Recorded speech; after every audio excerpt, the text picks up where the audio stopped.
Haiti, the island that refused to die. I before the wound, the land of the Taino. Before the world ever spoke the name, Haiti, the island was called Haiti, the land of high mountains. The Taino people lived there free, in harmony with the sea, the forest and the sky. They knew neither chains, nor masters, nor borders drawn in blood. But in 1492, white sails appeared on the horizon. Christopher Columbus set foot on the land of Haiti. On that day, history shifted. This was not a discovery, it was an invasion. 1492, when Haiti's history was broken. When European chronicles recount the year 1492, they speak of discovery. But this word is historically and morally false. One does not discover a land that is already inhabited. One Haiti was neither empty nor savage. Long before the arrival of Christopher Columbus, the island of Haiti was populated, organized, and alive. The Taino people had a clear social structure, caciques and communities. They cultivated cassava, corn, and sweet potatoes, mastered fishing, coastal navigation, and agriculture, and possessed a rich spirituality, a language, and traditions. They were waiting for no one. They needed no one to exist. To say that Columbus discovered Haiti is to deny the existence of those who already lived there, a symbol of rupture. For the Taino, those white sails on the horizon were not a sign of progress. They announced the intrusion of a violent world into a peaceful one. Christopher Columbus did not arrive as a visitor. He came in the name of the Spanish crown, with the intention of taking possession, seeking gold, and subjugating. From the moment he arrived, he proclaimed the land the property of Spain, without treaty, without consent, without dialogue. This is the very definition of an invasion. The logic of conquest. The goal was not the meeting of peoples, but exploitation, enrichment, and domination.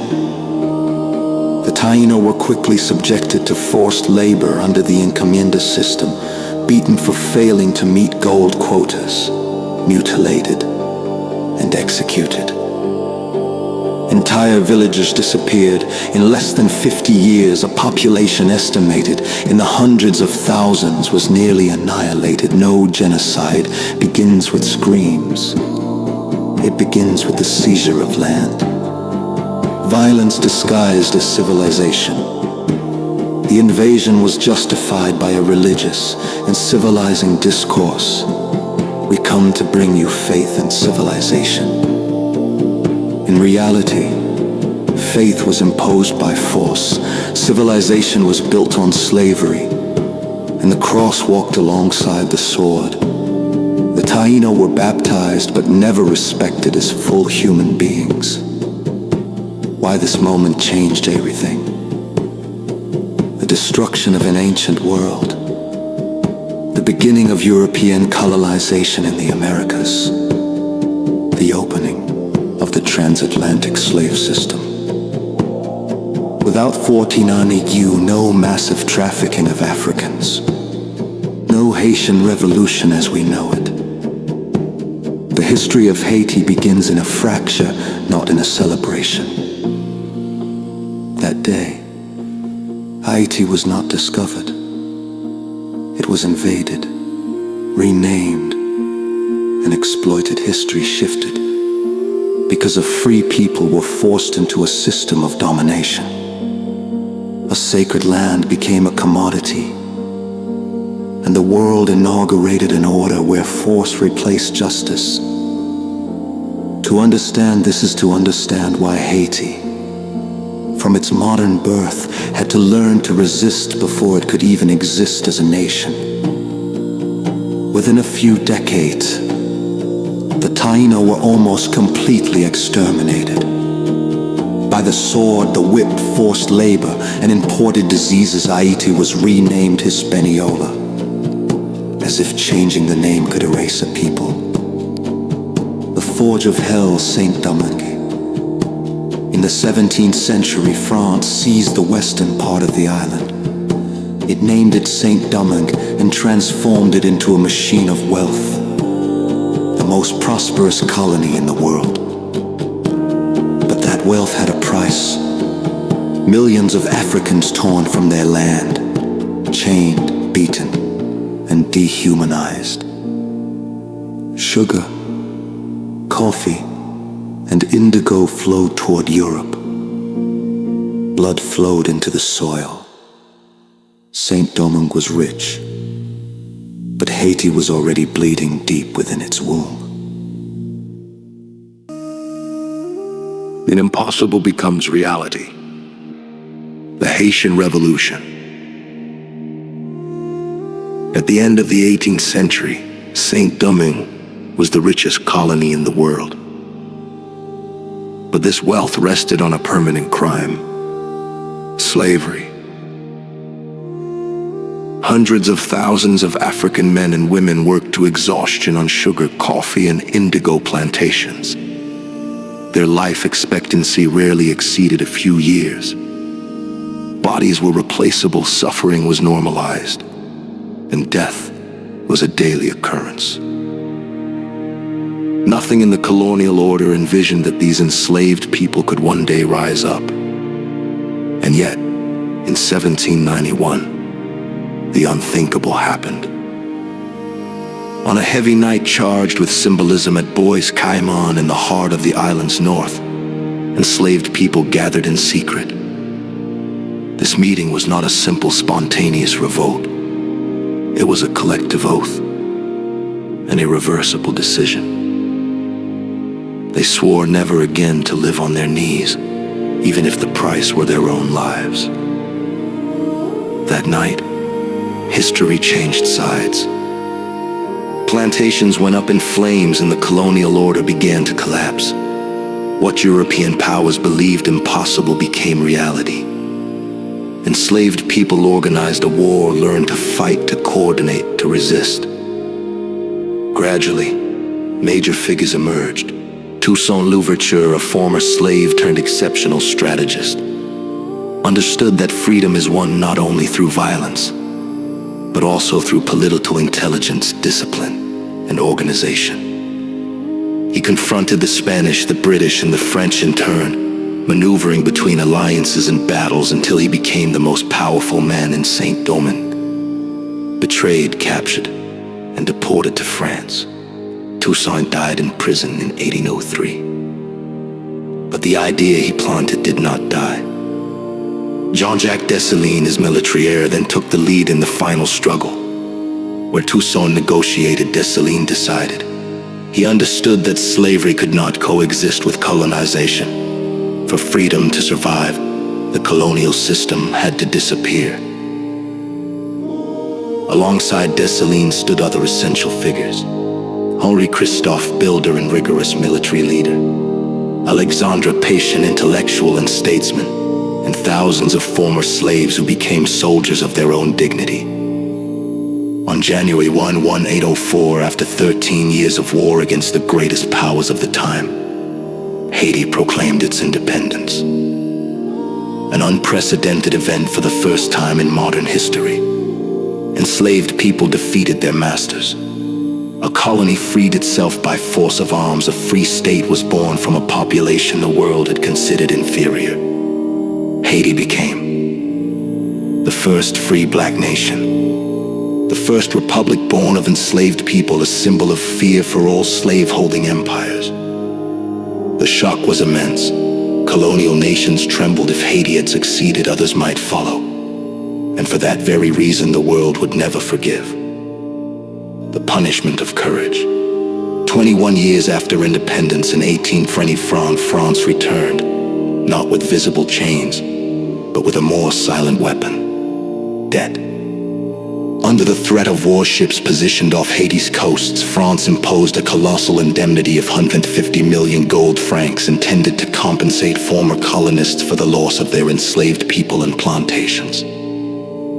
In other words, Haiti had to pay its former executioners for daring to be free. No other nation in the world has endured such humiliation. To pay this sum, Haiti was forced to borrow from French banks at abusive interest rates. The debt was later rescheduled and reduced to 90 million, but the damage was already done. The country entered a cycle of financial dependence that would last more than a century.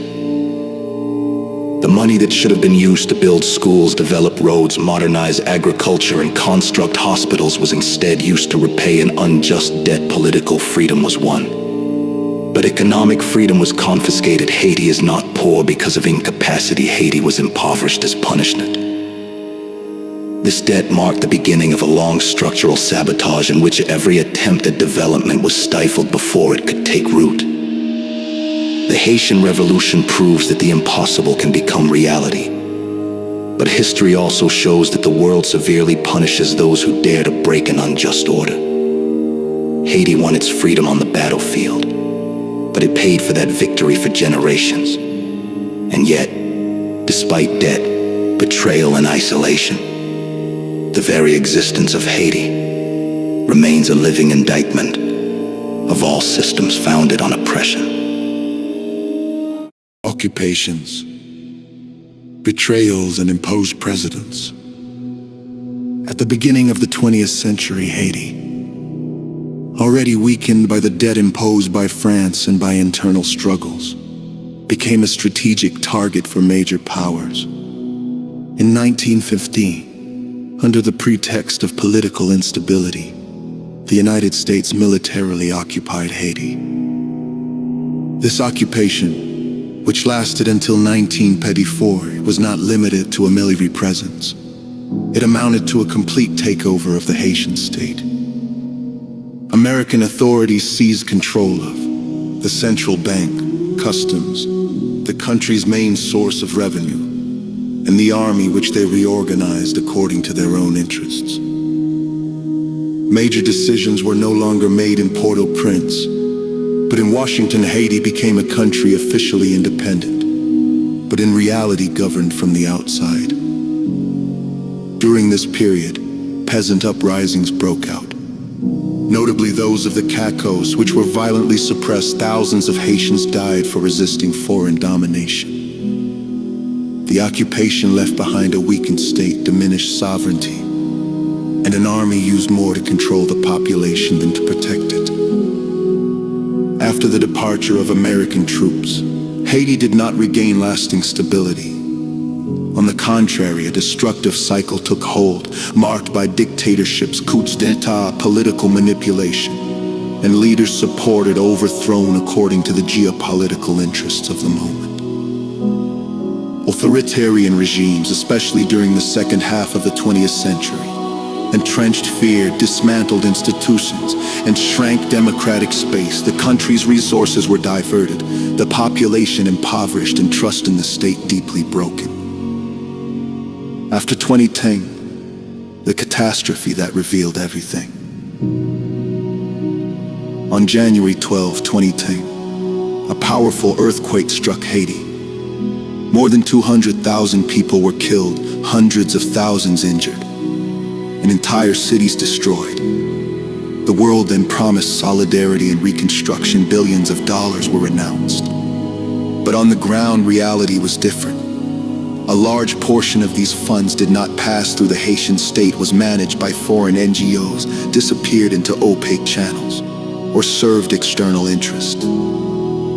Haiti remained in ruins, not only physically but institutionally. The state, already fragile, became almost absent in many parts of the country.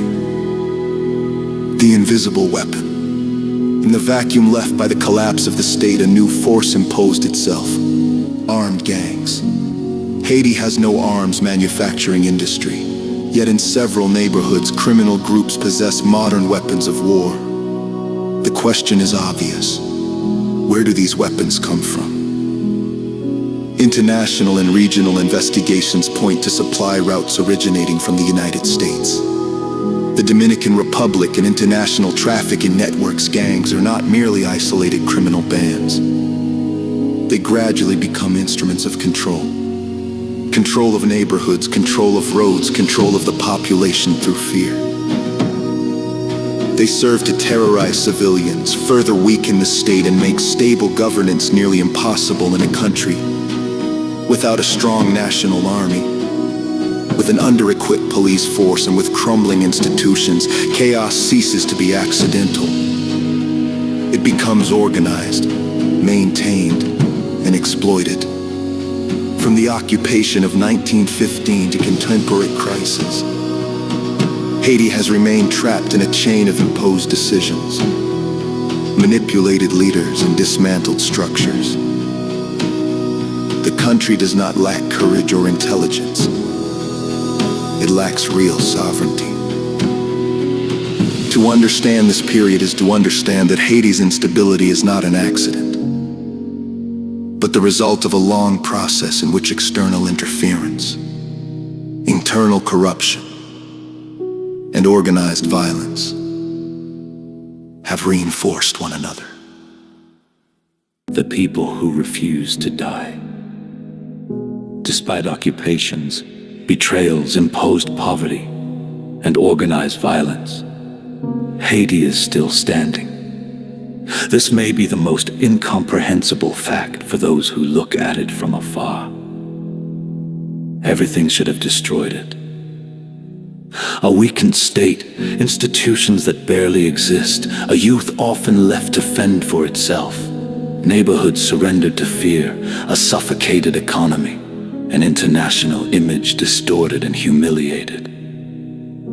And yet, the Haitian people continue to live, to create, to believe, to hope in the markets. Songs still rise in the churches. Prayers have never fallen silent in families. Despite scarcity, dignity endures. Haiti does not survive by miracle. It survives through collective resilience, through an inner strength forged over centuries. It is in this context that an event occurs which many might judge anecdotal, yet which in reality carries immense symbolic weight. In 2025, against all expectations, Haiti qualifies for the Football World Cup. A country without solid sports infrastructure, a country where young people often train with no resources, a country in permanent crisis.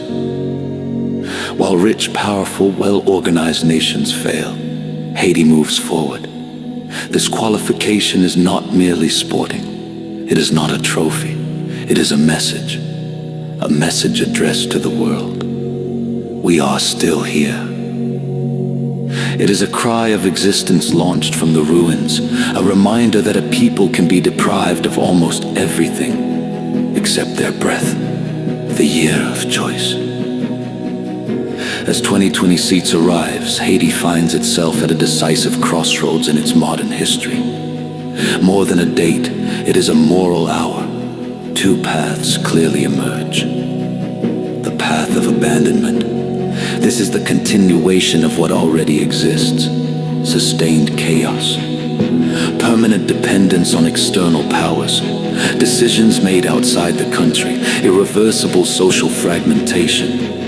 On this path, Haiti gradually ceases to be a nation. It becomes an administered territory, monitored, managed by others. Sovereignty becomes nothing more than a word in history books. The path of awakening.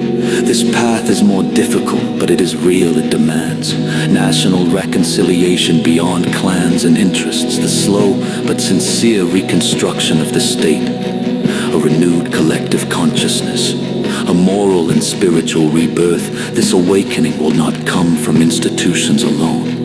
It will come from the people themselves, from the youth, the intellectuals, believers, farmers, and the diaspora. Haiti has never been weak. It has been punished for its historical audacity. To punish Haiti was to send a message to the world.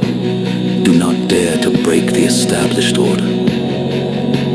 Haiti is not a failure. Haiti is a crucified nation, but not a dead one. Like a seed buried too deep in the soil, it has spent centuries in darkness, compressed, trampled, forgotten. But a buried seed is not a destroyed seed, it waits for its hour. And when Haiti rises, not through violence, not through revenge, but through recovered consciousness and reaffirmed dignity, the world will remember a truth it has always wanted to forget. You cannot bury forever a people who learn to be born in chains and to walk through fire.